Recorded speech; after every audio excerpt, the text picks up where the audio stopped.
À la veille de la clôture de l'exercice Western Accord 2016 qui regroupe à Cambouensin des militaires d'une vingtaine de pays pour des entraînements de haut niveau, le président du FASO s'est rendu sur place pour encourager et féliciter les 300 militaires.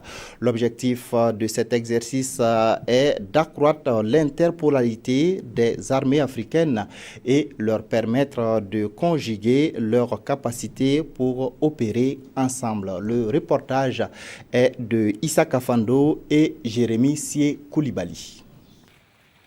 Roch-Marc Christian Kabouré sur le site de l'exercice Western Accord. Le président du FASO est venu prendre la mesure des stratégies opérationnelles pour faire face à une crise urgente à laquelle les pays de l'espace CEDEAO viendraient à être confrontés. Le but de l'exercice, renforcer les capacités des forces en attente de la CEDEAO pour leur permettre de soutenir plus efficacement les mandats de maintien de la paix et de la stabilité dans l'espace communautaire.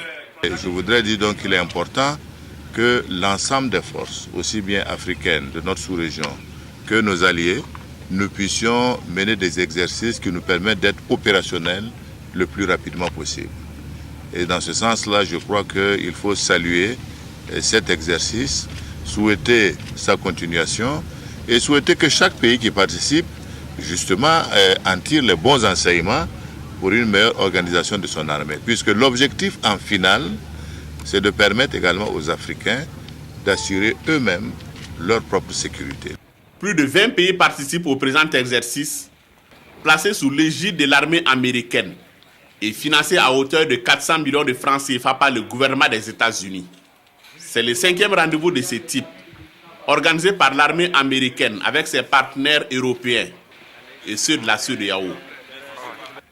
À Cambouensin, théâtre des opérations, il est surtout question de perfectionnement des cadres participant au poste de commandement. Une douzaine d'officiers burkinabés sur les 92 Africains sont de l'exercice Western Accord 2016. Le Burkina Faso qui justement pourrait réduire de 3 à 2 ses missions de maintien de la paix sous mandat des Nations Unies. L'information a été confirmée par le général Pengronoma Zagri, le chef d'état-major général des armées, qui annonce l'envoi prochain d'une unité de gendarmerie de 140 hommes à Gao au nord Mali. Motion du nombre de contingents par la nouvelle donne sécuritaire auquel le pays doit faire face. Mais pour ce qui est de la prise de décision, la balle est dans le camp du politique.